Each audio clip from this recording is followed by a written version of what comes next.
Do you and your partner ever get into patterns of conflict that just seem to go around and around, repeating itself again and again? If this is you, then the good news is you're not alone. The bad news is that, of course, these patterns are very hard to break. And it's one of the things that can drive couples to couples therapy or sometimes into divorce or breaking up. As a couples therapist, I often see couples who are entering my office distraught because they are stuck in some kind of pattern of conflict that just goes around and around and around. And sometimes the couple doesn't even see it. But oftentimes they know that something is wrong. They just can't put their finger on exactly what it is. In today's video, what we're going to do is we're going to break down 7 of the most common conflict patterns drawn from the research and from my own personal experience as a couples therapist in the couples that I see. And we're talking about how to spot these conflict patterns in your relationship, how they actually work, and how you can begin to break them over time. If you're new here, my name is Wes, and I am a couples therapist based in Chicago. I'm really happy to have you here. The goal of this channel is to provide free resources around relationships and mental health, because I believe the world is a better place when people have stronger, closer relationships. So, without further ado, let's get into these 7 conflict cycles and talk a little bit about what each of them is.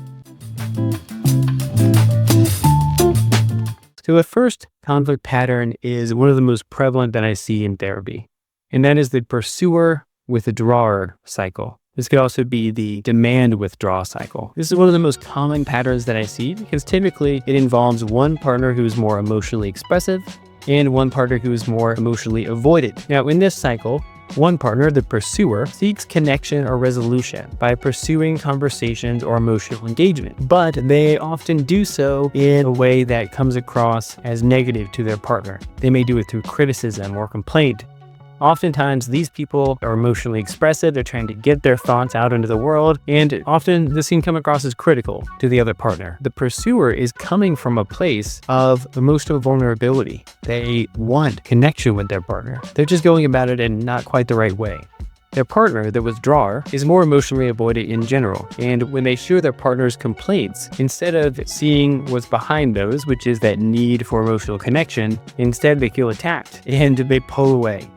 And that pulling away creates an emotional gulf, a distance between the two partners. The pursuer feels that gulf. And when they feel that gulf, again, they feel vulnerable. They feel that lack of connection, so they pursue harder. So you can see how this escalates over time. The pursuer is looking for connection, but is going about it in not the right way. The distancer or withdrawer is also interested in emotional connection, but isn't as accustomed to it, and they're not as emotionally expressive in the way that they look for connection. When they feel their partner coming at them so strong in a way that may be perceived as critical or negative, they pull away. That creates more emotional distance. The pursuer then jumps towards them in an even stronger way, creating this cycle of pursue, withdraw. And oftentimes this will turn into anger because the pursuer is seeing their partner withdraw from them and they question it, sometimes questioning their self-worth, saying, "What's wrong with me that you're pulling away from me?" Or sometimes in a blaming way, "What's wrong with you that you're pulling away from me? I can't believe that you're not listening to me," etc. So this kind of cycle can lead to loneliness, isolation, frustration, and of course, increased emotional distance between the two partners. The pursuer often feels abandoned and neglected, and the withdrawer often feels overwhelmed and criticized. They often feel like they can't do anything right. Sometimes I see this in male-female dynamics, and one of the ways that this can show up is the conflict-avoidant man pulling away from his critical partner and starting to breed resentment and contempt towards his partner, who he sees as too much. Whereas his partner doesn't want to be seen as critical either. It feels like the only way that she can get his attention is by criticizing, yelling, or reaching out, trying to pull him back. And she sometimes feels gaslit or feels like she's being called crazy, when in fact, all she's trying to do is get her partner to pay attention to her. So how do you break this dangerous dynamic? First, the pursuer needs to soften. They need to recognize the way that they're communicating their needs to their partner, and they need to learn to recognize their feelings in the moment and express their needs and wants in a softer way.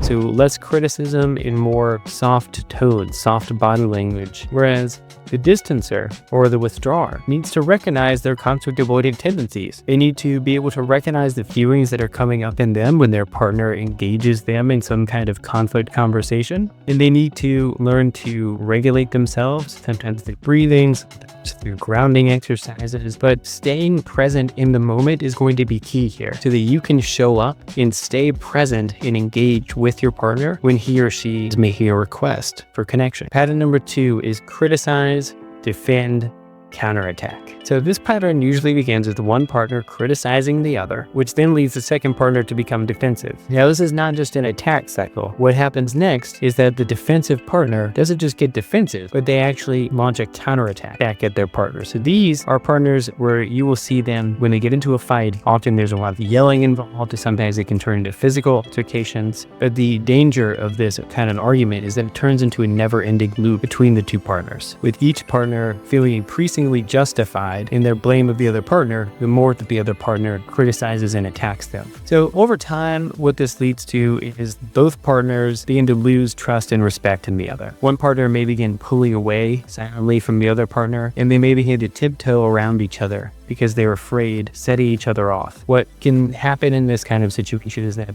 resentment often grows in the relationship from one partner or another. Eventually, they begin to live parallel lives. How do you break this kind of cycle? The biggest thing here is accountability. Each partner needs to understand how to take accountability for their part in the conflict. Any conflict often has two sides, and it's very important to be able to recognize your own part in whatever's going on and own up to it. The other step is when you have some kind of complaint to level against your partner, do it with a soft or gentle startup. I've talked about this in lots of videos, but the Gottmans talk about coming in with a soft tone of voice, calm, neutral body language, and a reassuring tone to help ease your partner into it and not lay so much blame at their feet, immediately escalating or pushing somebody into defensiveness. Number 3 is criticism, stonewalling. In this pattern, one partner expresses some kind of criticism or contempt towards their partner, and the other partner just shuts down. They stonewall emotionally. Stonewalling is a form of withdrawal, but it's more severe. It's often characterized by straight silence, turning away, or physically distancing yourself from the other person. It really is like you are yelling at a stone wall. And it can feel really invalidating to the person who does bring up a complaint. Now, stonewalling often occurs because that person is emotionally and physiologically overwhelmed in the moment, and they just don't know how to respond to their partner because of this sense of overwhelm. So what happens is that they turn away. However, that sense of turning away leaves the other partner stranded and often can escalate the feelings of anger or sadness that person feels. So it creates a tension in the relationship that just escalates things further. This cycle can leave both partners feeling just totally powerless. It is really sad when I see couples come in and they're stuck in this cycle. One partner feels totally helpless. They feel like they're yelling into the void because their partner never listens to them. And the other partner feels totally overwhelmed, totally shut down, and like they don't feel safe around their partner. This can lead to long-term resentment, emotional loneliness. Eventually the relationship disintegrates. So what do we do here? The solution is very similar to the last conflict pattern that we had, and that is that the first partner who is expressing complaint as criticism and contempt needs to learn to change the way they express their complaints to their partner. They need to tone things down, come in with a gentle startup, and learn to use I feel statements to talk about their experience rather than critically blaming their partner. Meanwhile, the other partner needs to, instead of stonewalling, be able to catch themselves in shutdown mode and pull themselves back out. And if they feel themselves going into shutdown mode, one thing that can be really helpful here is to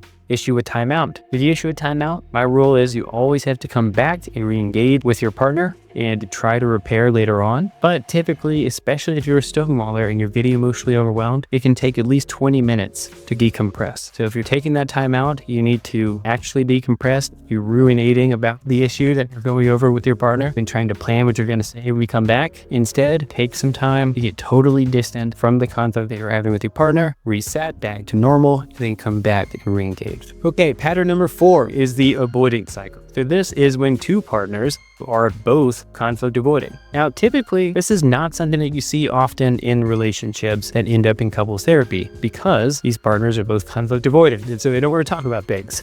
But sometimes you may enter into this phase after going through one of the other conflict cycles because things have gotten so bad that now both partners are walking on eggshells and you're avoiding talking about anything altogether. So at that point, one person may need to pull the trigger and get you to couples therapy so that an experienced couples therapist can help you work through these issues together. In this cycle, both partners are totally avoiding talking about things. And this is often because one person just feels like they don't want to step on toes, they don't want to break the ice, and they feel like it's just better that way. If we just don't address the conflict, then we'll just be fine. If you are a partner who is stuck in this conflict avoidance cycle, ask yourself, is this the type of relationship that you really want to live in your ideal world? Because if not, then something needs to change. One of you needs to bite the bullet and be willing to step into the discomfort of conflict and try to negotiate your way through that with your partner. The issue is that couples in this cycle can go for years without addressing underlying issues, and then all of a sudden, they come to the forefront at some point or another. Usually when they do, it becomes a much, much bigger issue. It's really important to nip this thing in the bud and begin to learn to face conflict, even if it might be hard. Now, I can speak from experience here. I was a conflict avoider, and I will say that I still struggle with it sometimes, but learning to lean into it and become better at this and treat it as a skill to be practiced can be so enriching to your life and can really bring so much value and strength to your relationship over time. So how do you break this one? I've talked about that a little bit already, but one thing I will say is that both partners need to learn that conflict isn't actually a bad thing. Conflict can actually, in the right context, handled in the right way, strengthen intimacy between partners. Remember that by moving through some of these conflicts instead of avoiding them, you and your relationship can actually get stronger. So both people need to develop the skills to face these things head on and speak up when issues do occur. Okay, number 5 is scorekeeping, or tit-for-tat cycle. In this pattern, each partner is keeping a mental tally of things that the other person has done wrong in the relationship. And they feel justified when one person does something wrong to them to retaliate and sometimes give it back even more. This tit-for-tat mindset turns the relationship into a competition. And this can apply to so many things. It can apply to household chores, emotional support, finances, or even affection. Instead of facing she head on, both partners end up trying to get at things indirectly by getting even with their partner. And all this does is it breeds resentment in the other person, and it keeps you in this kind of mental game with your partner, which turns the relationship more into a competition than a mutually supportive environment. Since both partners are acting out a sense of competition, injustice, unfairness, and trying to get retaliation, this can erode trust and really break down the walls of intimacy within the relationship, which can lead to resentment and contempt long term. So how do you break this one? You need to shift your mindset here. And this can take time, especially if you were raised in a household where love was defined as something based in fairness or equality, or retaliation was a big component of your childhood. And this may be something that you are not used to. You need to change your mindset to one of generosity with your partner. If you do something, it's an act of love towards your partner, and you're doing it in a generous way. Think about ways that you can show your love without expecting immediate reciprocation from your partner. Communicating needs and offering support without keeping score, without expecting anything in return, is going to be key here. And this can take a lot of practice, and it involves a lot of self-talk, especially when you do something nice for your partner. That little voice in the back of your head immediately pops back up. Ooh, I can't wait till they do something nice for me so I can call that out, or call out that I did this good thing for them. You need to be talking that voice in the back of your head down. And now I'm doing this out of love. I don't care if I get anything in return. I'm doing it because I care, and this is an act of love for my partner. Number 6 is the parent-child dynamic. This is one of my favorite conflict cycles because it can be incredibly nefarious when it does pop up. The parent-child dynamic is a dynamic where one partner is parentified. They are always telling their other partner what to do, and they may criticize, control, or micromanage their partner. Meanwhile, the other partner takes on a child role. They are dependent on their partner for lots of things, and they may either become submissive, totally taking a back seat in the relationship and letting their partner drive everything, or they may become rebellious and they may start acting out, or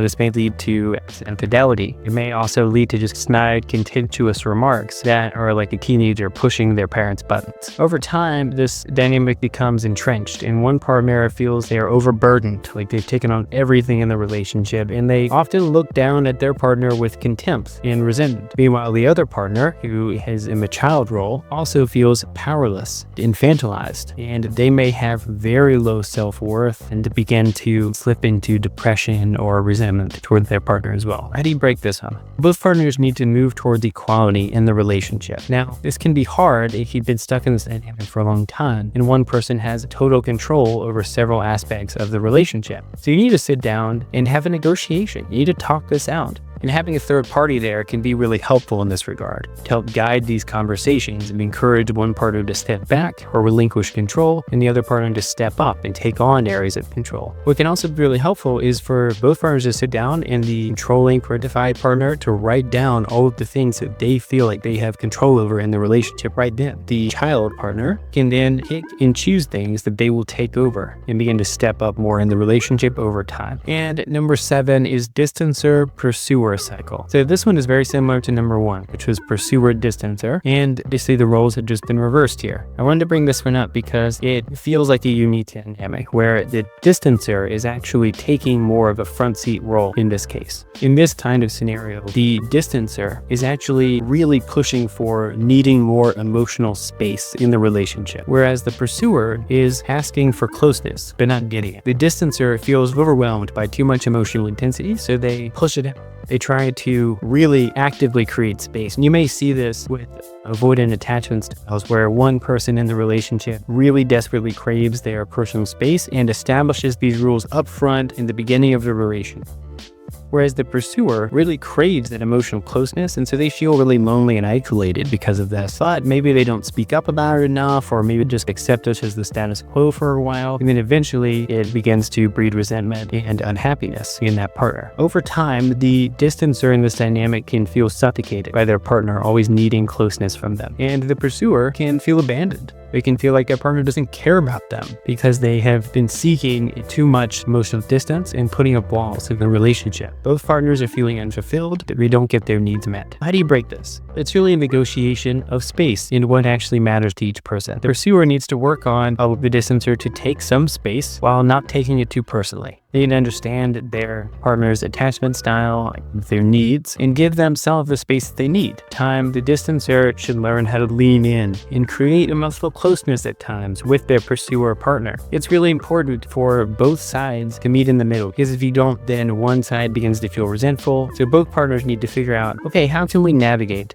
these two needs that we both have? And I think what's really important there is to be able to express these needs in the first place. This can be really difficult and feel very vulnerable. But if your partner is coming from a place of love and creating safety, then it can be really helpful to you feeling like you can express that vulnerability to them. Staying the conflict cycle that you and your partner fall into can help you in identifying when these things come up and then breaking them when they do. Thank you so much if you've made it to the end here with me. I really appreciate it. If you liked this video, please give it a thumbs up for the YouTube algorithm and subscribe to my channel. There will be more content like this coming out in the future. I really appreciate it.